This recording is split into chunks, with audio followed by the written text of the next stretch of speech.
The great Bill Belichick once said, "We're on to Cincinnati."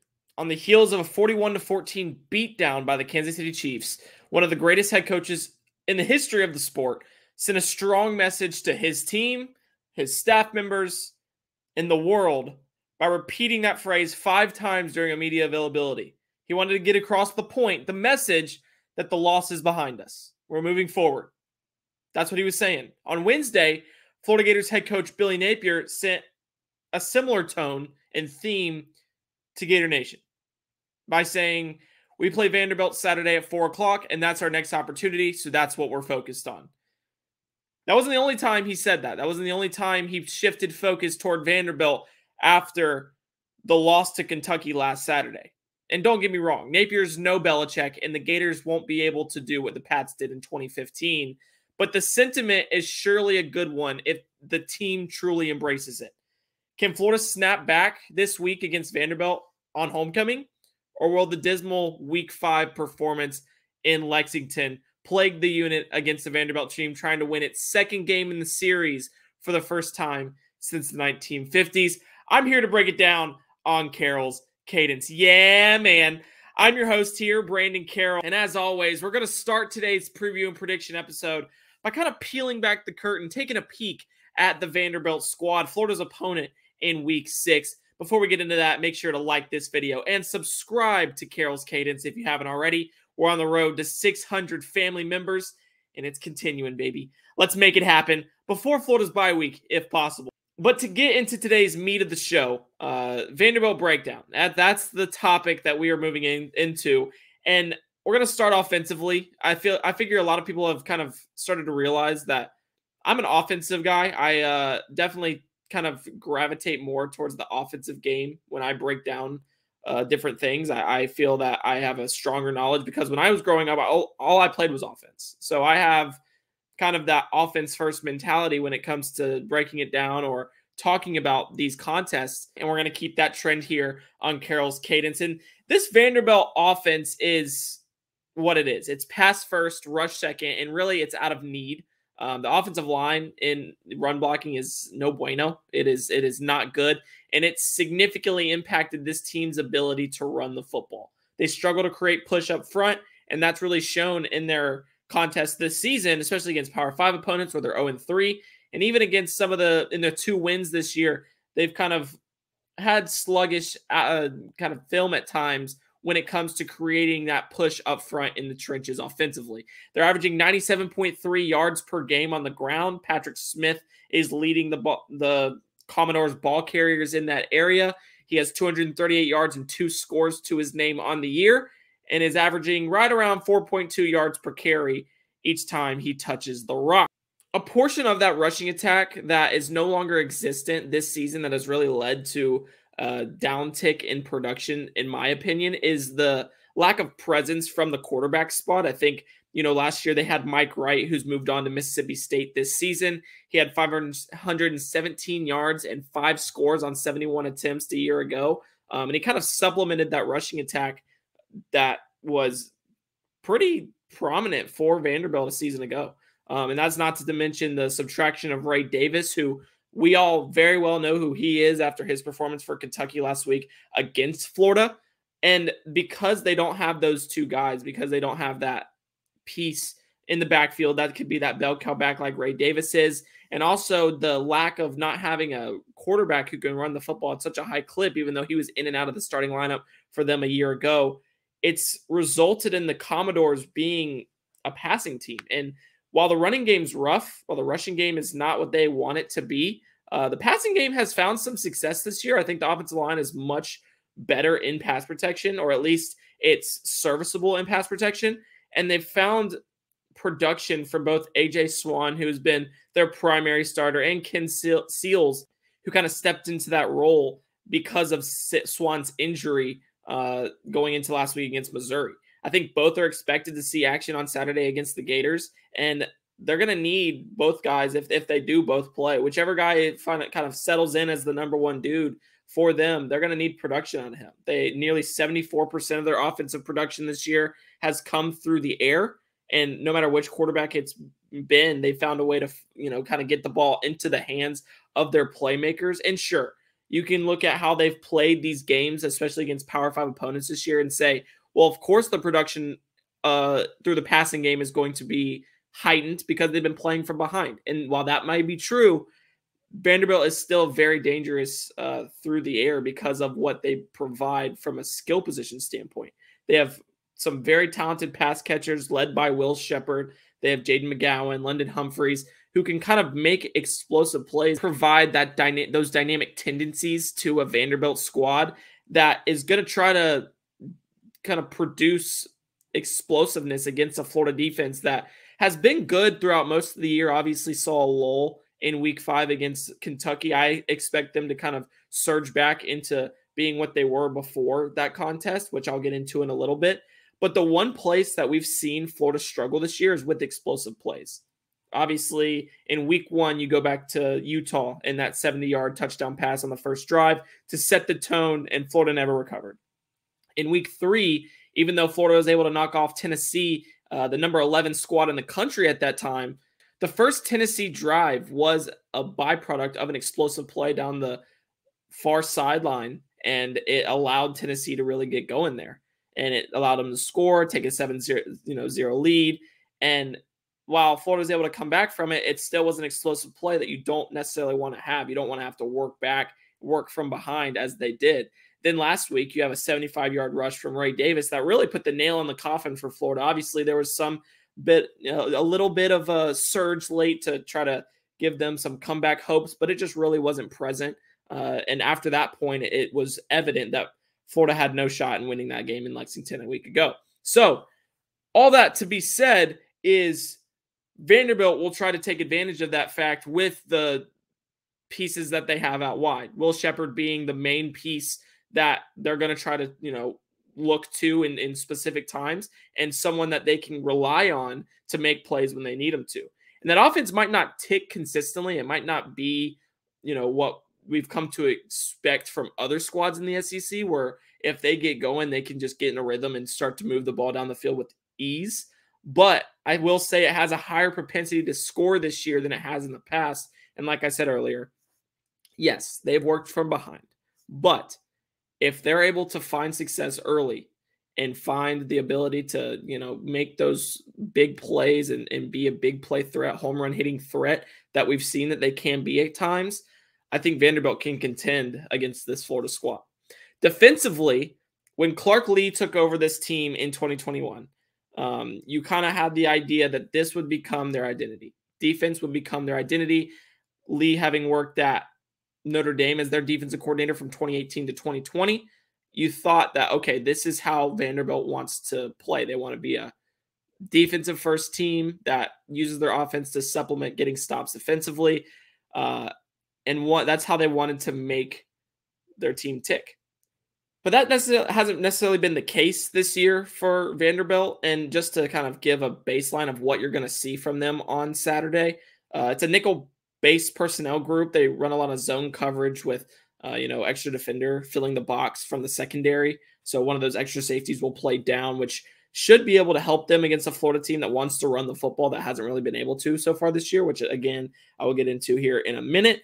But you just kind of see how they've played so far this year. You have that zone base with the variance to go man on the outsides with the linebacker still kind of playing in that hook drag zone in the middle of the field when a one high safety with the second, the other safety coming down and playing. So they're actually pretty nuanced in how they play, in coverage and also up front. But like I said, it just hasn't been great for their ability to just find production, find efficiency in their play this year. They rank 105th in total defense on the season. They're allowing 408.8 yards per game, 147.8 on the ground, 261 yards through the air, and they're the 13th defense in the SEC currently.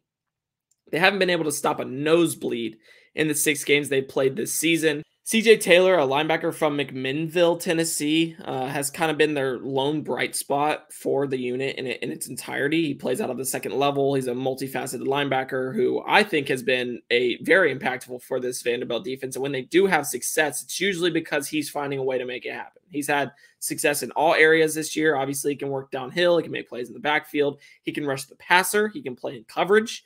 And he can just make plays. He has 2 forced fumbles to his name on the campaign. He leads the team in tackles by like 13, has 40 on the year in total. So he's been a big piece in what they want to do defensively. And if they could just get more guys like him, I think that could turn into being what they want it to be, being the identity that they want it to be, but they don't have that right now. And so moving forward, you want to get that. But other than that, other than Taylor, it's been a rough go for Vanderbilt this season. And as a result, there's not much to really say about this defense. It's been rough. They have the scheme, I think, needed to kind of play in that hard-nosed style. And I think that the matchup against Florida is a good one for them, but it's not necessarily one that I think they win just because I don't think they have the talent defensively to do so. You take that poor defense that they have, and I think this in turn gives the Gators an opportunity this weekend. Because you look at what Florida wants to do, and you know that Florida has an offensive identity of running the football. They want to rush the football at a high clip and use that to set up the passing game. We've seen that from, really since Billy Napier arrived last year against Utah and has kept that mantra throughout. That has been their number one identity, and that is what Billy Napier wants to do, whether you agree with that or not, whether you agree with his play calling or not. That is the current state of the Florida Gators offense. But they haven't been able to do so this year. They're averaging only 140 yards per game on the ground, which ranks 86th in the country as a rushing offense. And for a team that is dependent on its ability to push the pill down opponents' throats, it's not great, Bob. It's not great. And because of how this offense is constructed, because of how this scheme is designed, they have to keep trying to do that. They have to keep trying and looking to the rushing game to find success. And this week and each week following, Florida's success will be determined by its effectiveness on the ground. If Florida has success, it will be determined by the effectiveness, efficiency, and just overall production on the ground. Last week, they didn't have it. They lost big. In week 1, they didn't have it. They lost big to Utah. In week 4 against Charlotte, they struggled. And as a result, they struggled against Charlotte. But then you look at the 2 games that they have had it this season, and they won and won comfortably. So you want them to have that against Vanderbilt. That's how they want to play against Vanderbilt. That's how they want to play for the rest of the season. Whether they can do so or not is the question. And this week specifically, you have injuries piling up in the trenches and in the backfields that say, oh, this looks like it could be an issue for Florida, because you don't have, you potentially don't have Austin Barber. You potentially don't have Kingsley Aguakin. You potentially don't have Trevor Etienne, all of which are listed as questionable, which further hampers the already struggling unit from doing what they are supposed to do, and that's push the pill down opponents' throats. That's what they're there for.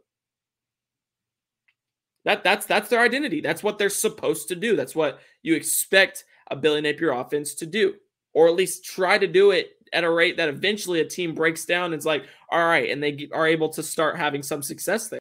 But without those pieces, they're not necessarily able to do that, or they wouldn't be able to do that. But if there's one conference opponent that you can kind of overcome that absence of those 3 crucial pieces who might not be there this weekend, if it comes to that, it's Vanderbilt. It's the Commodores. And how do they do it? Well, they lean on Montrell Johnson Jr., and they find those pieces that step in on the offensive line, and they just trust in that they're going to be able to create holes. They're going to be able to create push up front. And Johnson specifically hasn't had the production he did a season ago, and it's well documented. He's posted 253 yards and 3 touchdowns this year. He's averaging just 4.5 yards per carry, which are all significantly lower than what he did last season to this point.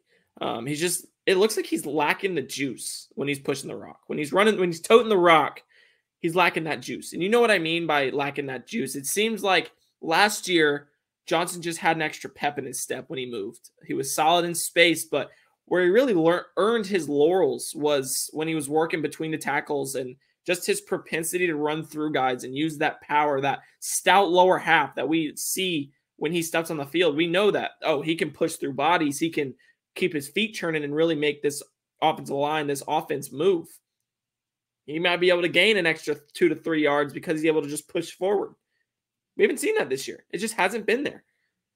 And I think he kind of gets back to that a little bit this weekend, playing against a susceptible defense like Vanderbilt with an increased workload, because even if Etienne is able to go, which I'll say right now, it's doubtful. It's looking doubtful from what my sources tell me. But Johnson will be that undenied lead back either way. Either way, whether Etienne's available or he's not, Johnson's going to get at least a 65% share of the rushing attempts this week. So be prepared for number 2 to get the rock consistently. Without Etienne, that shifts more towards a 70-30, 75-25 with Treon Webb working in rotation on occasion to just give him a breather, because we know Florida likes to operate in this cycle of backs. But with Cam Carroll going down earlier in the before the year even started, I should say, and then Etienne not being available, that's not necessarily going to be the formula for the Gators in week 6. And so by having that, you have to look and say, you got to give the ball to the best playmaker in the backfield, which is, without Etienne, Montrell Johnson. So that workload that he could be presented as a result, I think helps him kind of find a rhythm. It allows him to start producing and showcasing the confidence that he saw at times last year, that he ran with at times last year, that same fervor he had a year ago when pushing the rock. I think it elevates Florida's offense to take advantage of the Vanderbilt defense, and he posts his best game to date in 2023. I think he posts over 100 yards rushing and has 2 scores on Saturday, really elevating that Florida offense to, be what we can expect them or have expected them to be, but they haven't been. Then defensively, I think it rebounds from its worst performance of the season against Kentucky. There's a resurgence there that's kind of ignited by the front 7 creating pressure, kind of halting any rushing attempts that they do have. You see kind of the youth movement in the secondary with, Miguel Mitchell being injured. He might be able to go. He might not. He's listed as questionable as well. But I think you'll see a good dose of Jordan Castell and Bryce Thornton in a majority of the snaps as the 1-2 tandem in the safety room. And so just having that and Florida's 3rd-ranked pass defense against a pass-heavy team, it seems as if the stars are aligning for the Gators in that form, which give them the ability, like I said earlier, with the offense to take advantage. It gives the defense ability to take advantage. It gives the defense ability to get off the field, have a bounce back from what they saw last weekend, potentially create turnovers against Vanderbilt, as they'll be likely rotating those 2 quarterbacks, as I said earlier when I was breaking down the offense. So just a combination of those things, I think, gives the Gators some energy for this contest. It allows them to kind of forget about the struggles that they had a week ago against Kentucky, and they are able to just push forward. They're able to be on to Cincinnati, as I said in the intro, and come away with the homecoming victory over Vanderbilt 30-17. It may not show in the way that many Florida faithful would desire, because if you asked any Florida fan right now, they would tell you they want to, beat Vanderbilt by 50 and hang a goose egg. That's not going to happen. It may not be fully satisfactory for fans to move on from that stinker they posted a week ago, but it's a win. And due to the current state of where the Florida football program is at right now, that's all you can really ask for the squad. Each week, it's just get the win.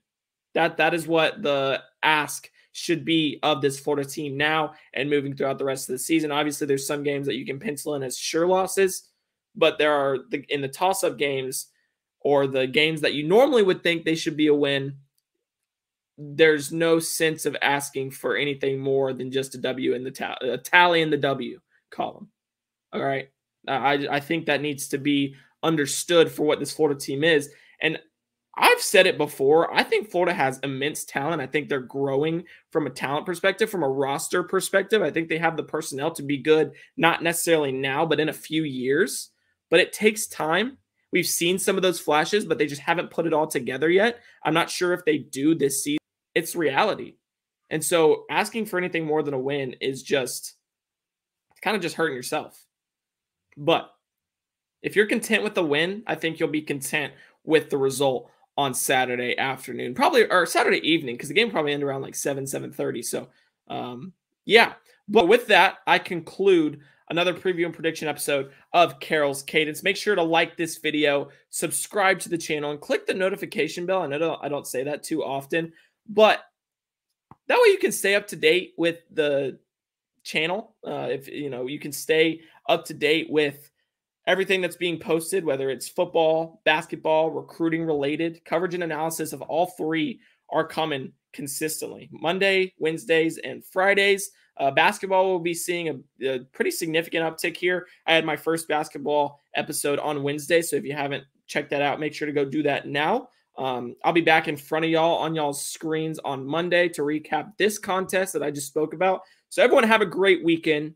Enjoy the slate of college and NFL games on the horizon. Wednesday just started a stretch of 50 consecutive days, if not, I think it was like around like 55, 56 of football in a row. So cherish that because it does not get better than that, baby. I can tell you that right now. But anyways, everyone have a great weekend. I'm Brandon Carroll signing off from Carroll's Cadence, and I will see y'all on Monday.